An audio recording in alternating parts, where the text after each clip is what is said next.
Hey everybody, and welcome back to another One of Everything Wednesdays. I am your host, MrBevers. That's right, we're back again this week with a news store, Worlds Collide Comics and Games. Located, of course, in Oshawa, Ontario. I made the trip out a few weekends ago to go and pick all this stuff up. Here we are.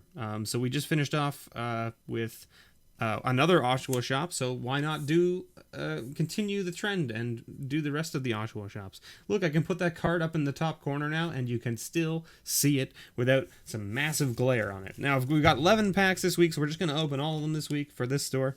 We've got, of course, War of the Spark, Ravnica Allegiances, Guilds of Ravnica, Core 2019, Dominaria, Masters 25, Rivals of Ixalan, Hour of Devastation, Gatecrash, and Return to Ravnica. So we're going to start, of course, on Ravnica with War of the Spark, and we're going to end on Ravnica with Return to Ravnica. Should be a fun little trip, right? A round trip. We're making a round trip to Ravnica. So, of course, we've got War of the Spark. So we want to see... I don't think we care about any of the commons. The uncommons, we want to see some sweet Planeswalker, right? Ooh, Tybalt. All right. Tybalt's pretty sweet.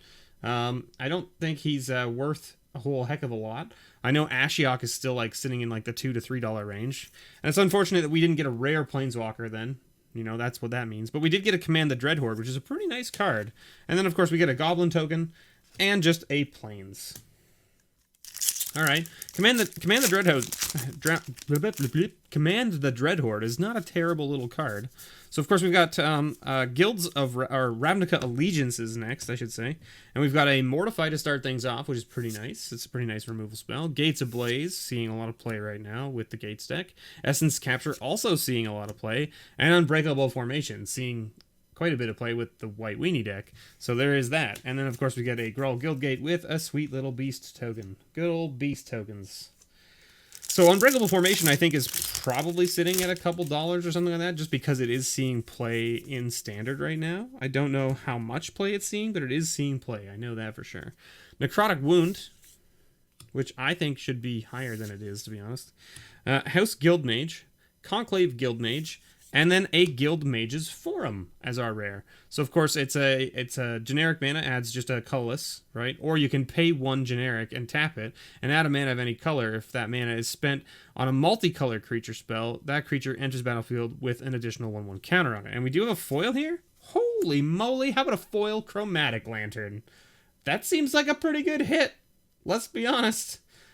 We got the foil rare out of the box, and it's a Chromatic Lantern, which is a pretty good rare. So that's not too shabby. I will take it. Patrons, let's get it. Let's put these things into the patron pile for you guys. I'm super stoked about it. We got Psychic Corrosion. I don't know where this enchantment is sitting. I know when it first came out, it was sitting around like the $2 to $3 range. So I will put it to the side and we'll take a look at the price of it later. Rogue's Gloves, Militia Bugler, and Chaos Wand. This card's so much fun to play in like singleton formats and things like that on Arena. It's so good. Just like casting your opponent's spells out of their deck. It's hilarious. I have a lot of fun with it. Dominaria is next. Good old Dominaria. We want to see that Teferi, right? That's what we want to see. Good old Teferi. Why is this backwards? Why are you backwards? Soldier token. All right.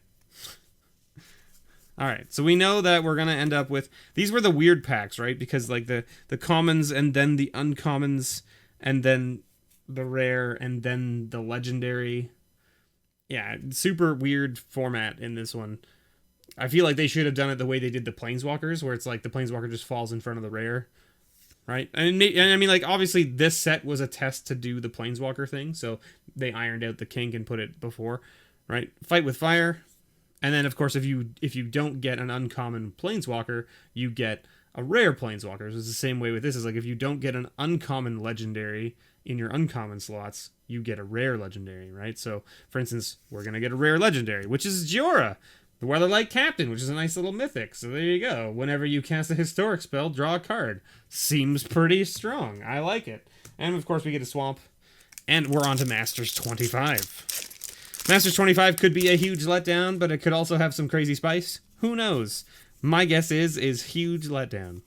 That's my guess. But we'll see. We'll see. I'm hoping not, because that would mean that the patrons get something sweet. Street Wraith, that goes into the patron pile. This is like a $2 to $3 uncommon. Gone down quite a bit due to the reprinting. Genju of the Falls, Treasure Keeper, and a Summoner's Pact. Not a bad little rare, actually. So that'll go in the patron pile for sure. So that's pretty sweet. And a foil Browbeat. Now, we talked about Browbeat. If you didn't watch the Monday video from this week, we did talk about Browbeat. I think Browbeat is worth something just by itself, let alone when it's foil. So the foil copy should be pretty spicy. Anyway, we're on to Rivals of Ixalan now. So I don't think there's any commons from Rivals of Ixalan, or is there? Yeah, I don't think there's any commons from Rivals of Ixalan. But Rivals of Ixalan might have some uncommons of note. So we have a Forerunner of the Empire, Thunderherd Migration, Majestic Heliopterus. None of those are interesting. And we hit another mythic, Alendra the Dusk Rose. Sweet. I mean, how many mythics is that for us now? Two? Two mythics so far this week. I'll take it. And we got a sweet City's Blessing token and a forest. It's actually pretty sweet art, actually, that forest. We're on to Ixalan now. Just regular old Ixalan. And I don't think... Okay, Ixalan has the Opt, but I don't think Opt is, like, particularly worth anything. I'll put it down here just in case, and I'll double check it. But I don't think it's over 50 cents anymore. I think it was for a while, not so much anymore. Navigator's Ruin, Emissary of Sunrise, Chart a Course, still seeing a lot of play. I still don't think it's over 50 cents. I'll put it down here just to be safe. Repeating Barrage, a good rare in limited. That's for sure. This card is bonkers in limited, mainly because it does 3 damage for 3 mana, and then you can return it for 5 mana, so that you can then do 3 damage again. So, I mean, like, it's a returnable burn spell, which is pretty sweet in limited. And the fact that it can go to a creature or player means that it's basically like any target, right? That's basically what that means. So, of course, we've got Hour of Devastation now. Maybe we'll get a sweet invocation card, right? We can but hope, right? And if not an invocation, we want, what, a god? One of the gods? Steward of Solidarity, Sinuous Striker, Burning Fist Minotaur, and Hour of Revelation. Not really the card we're looking for. That's for sure.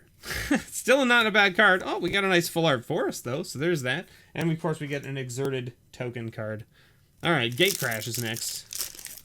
Let's see what Gatecrash holds for us. Gatecrash has some sweet stuff in it. And by that, I mean it's got some Shocklands, right? We know that.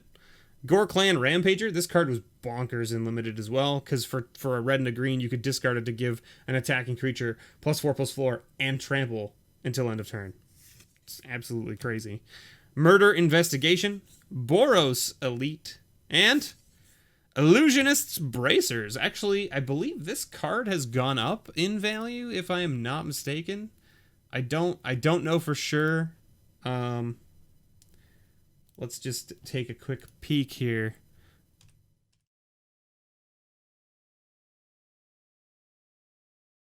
Illusionist's Bracers.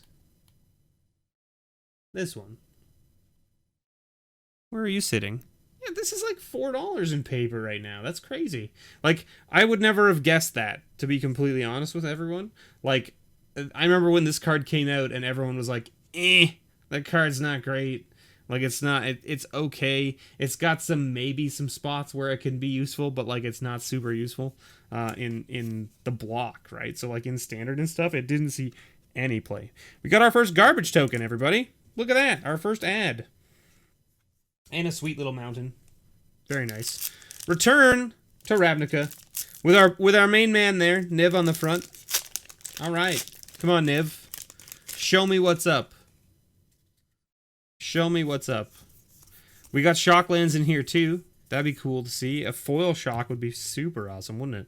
Shrieking Affliction, Arrest, Rakdos Ringleader, and a Dreadbridge Goliath. This card was really good in limited as well, mainly because it's a 5/5 for 4 mana.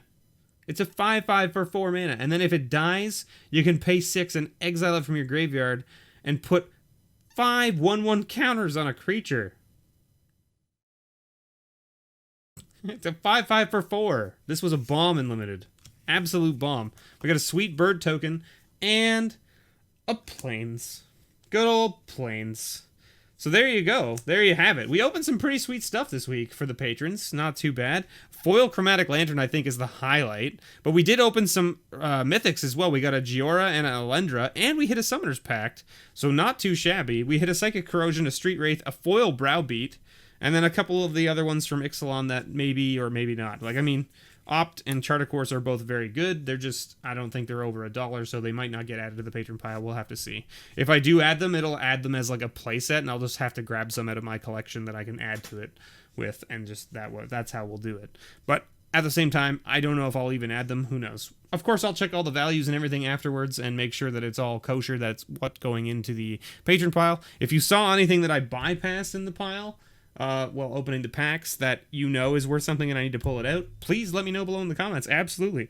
Leave a note. Let me know, because I will go through these, but I may not go through them as quickly as I should. And so maybe I'll miss something. Who knows? Thank you so much for watching, everybody. I've been your host, MrBevers. Again, this was Worlds Collide, comics and games located in Oshawa. Thanks for watching. And as always, may your pulls ever be better.